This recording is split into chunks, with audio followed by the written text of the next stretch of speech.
কে এই বাংলাদেশের চৈতালি রায়, যিনি বাংলাদেশকে বিভাজন করার জন্য চেষ্টা চালাচ্ছেন। তিনি তার বক্তৃতায় তিনি এইভাবে বলেছেন, আপনারা যদি বেশি বাড়াবাড়ি করেন তাহলে আমরা বিশ্বের বড় বড় বিভিন্ন গণমাধ্যমের মাধ্যমে সাহায্য নিয়ে বাংলাদেশকে একটা প্রদেশ বানানোর আবেদন করব। বাংলাদেশে একটা সেই প্রদেশ থাকবে, সেই প্রদেশটাতে শুধুমাত্র হিন্দুরা বসবাস করবে, যেখানে কোনো মুসলমানেরা ঢুকতে পারবে না। প্রিয় ভাইয়েরা আমার, আমি অনুরোধ করব, এই মহিলার পরিচয় কি? যেই মহিলা তার বক্তৃতায় তিনি বাংলাদেশকে নিয়ে অস্থিতিশীল করার একটা ষড়যন্ত্র চালাচ্ছেন এবং এই শান্ত দেশে অশান্ত করার জন্য একটা প্রচেষ্টা চালাচ্ছেন। এটা আমাদের অনুরোধ থাকলো বাংলাদেশ সরকার এবং বাংলাদেশ প্রশাসনের কাছে যে এই মহিলাটাকে নিয়ে, তার বক্তৃতাটাকে নিয়ে আপনারা একটু ভেবুন, একটু চিন্তা করুন যে গভীর ষড়যন্ত্রের জাল বুনাচ্ছেন এবং আমার এই শান্তিপ্রিয় দেশে, যেখানে আমাদের মুসলিম, যেখানে আমরা হিন্দু, যেখানে আমাদের বৌদ্ধ, যেখানে আমরা খ্রিস্টান, অনেক ধর্মের মানুষদেরকে নিয়ে আমরা সম্প্রীতি আমরা বজায় রেখে আমাদের বাংলাদেশকে আমরা এতদিন পর্যন্ত ধরে রাখছি, এখনো আছি। প্রিয় ভাইয়েরা আমার, আজকে বাংলাদেশের কোনো একটা হিন্দুদের কোন একটা মন্দিরের মধ্যে কোন মুসলমানের সন্তানেরা কোনদিন ভাঙার পরিকল্পনা তো দূরের কথা, মনের ভিতরেও তারা কোনদিন এরকম কোন চিন্তা আনেনি। বিশেষ করে দেখেছেন 5ই আগস্টের পরে বাংলাদেশের প্রত্যেকটা মন্দির পাহারা দিচ্ছিলেন আমাদের মুসলমানের সন্তানেরা। ইভেন বাংলাদেশের অনেক মুসলমানেরা তারা বাংলাদেশের এই অনেক অমুসলিমদেরকে তারা সাহায্য এবং হেল্প করেছেন, সহযোগিতা করেছেন।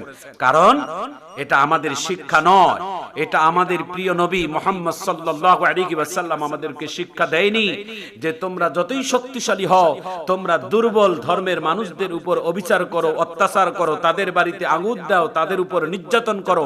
এমন শিক্ষা আল্লাহর নবী আমাদেরকে দেয়নি। বরং অমুসলিম যদি সংখ্যায় লঘু হয়, তারা হচ্ছেন সংখ্যাওয়ালাদের কাছে আমানত।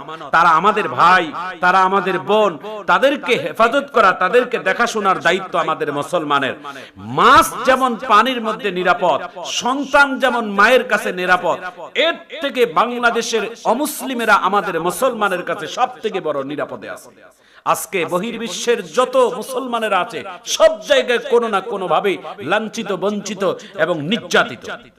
কিন্তু আমাদের বাংলাদেশে এই শিক্ষাটা আমরা দেইনি।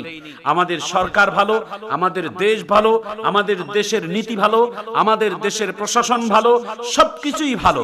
কিন্তু আমি আপনাদের কাছে অনুরোধ করব, যারা লাগামহীনতা ভাবে কথা বলে তাদেরকে লাগাম লাগানোর জন্য আপনারা চেষ্টা চালান, যাতে করে আমার এই শান্ত দেশে অশান্ত যেন কেউ না করতে পারে।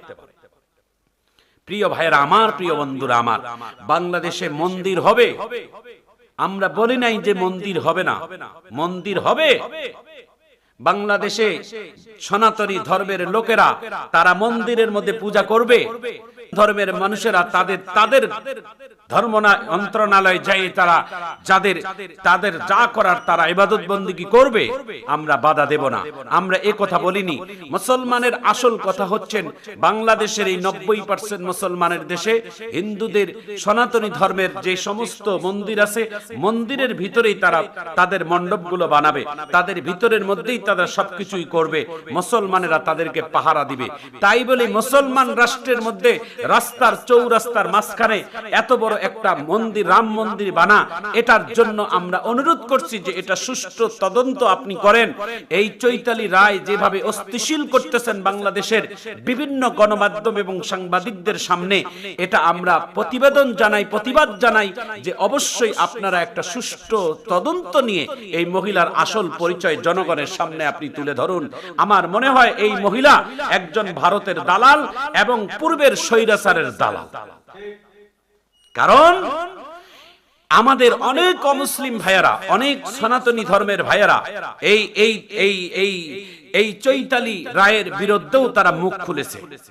কারণ এদেশের কোন সনাতনী ধর্মের অমুসলিম ভাইয়েরা আমাদের দেশে কোনটাই কেউ কোনোদিন বিপদে নাই। আমরা প্রত্যেকটা সনাতনী ধর্মের ভাইদেরকে আমরা বুকে টেনে নেই, তাদের সাথে উত্তম আচরণ করি, উত্তম ব্যবহার করি। কারণ আমাদের ধর্মে আল্লাহ তাআলা এই শিক্ষা আমাদেরকে দিয়েছেন যে কোন ধর্মের মানুষদেরকে তোমরা এভাবে তোমরা কোনোভাবেই তোমরা তাদেরকে লাঞ্ছিত করিও না, কোরআনে আল্লাহ তাআলা বলেন ইন্নাদ-দীনা ইনদাল্লাহিল ইসলাম, আল্লাহ তাআলার কাছে একমাত্র শুধুমাত্র মনোনীত ধর্মের নাম হচ্ছে ইসলাম।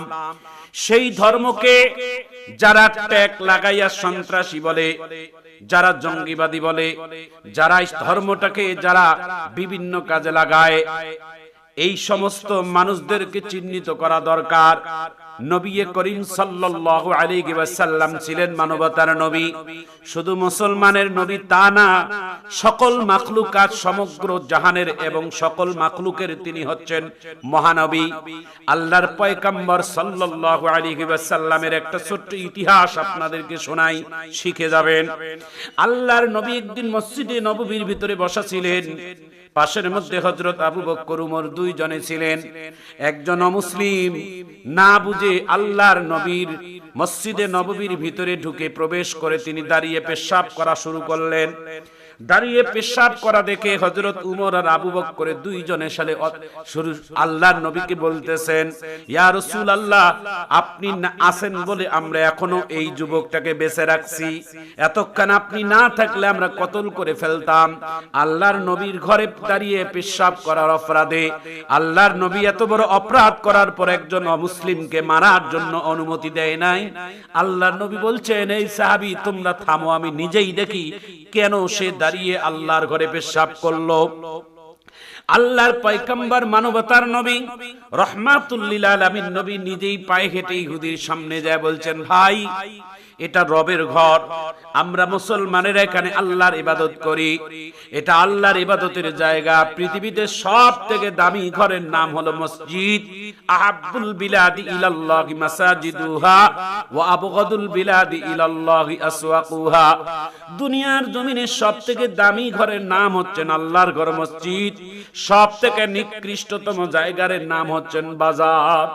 আল্লাহর নবী ডাক দিয়ে বলছেন, ভাই তো আমি তোমাকে এই মুহূর্তে আমি তোমাকে বিচার করব না, কারণ তুমি না বুঝেই যেহেতু করেছো, তুমি যেহেতু অমুসলিম, তো আমি থাকা অবস্থায় তুমি এখান থেকে সরে যাও, নইলে তোমাকে হযরত উমর আবু বকর তোমাকে শাসাবে, তোমারে কষ্ট দিবে। আল্লাহর নবী যখন তাকে ক্ষমা করে দিলেন সাধারণভাবে, বিশ্ব নবীর দরবার থেকে ইহুদি আর যায় না। আল্লাহর নবীর চেহারা মুবারকের দিকে তাকিয়ে চোখের পানি ছেড়ে ছেড়ে দিয়ে কান্দে।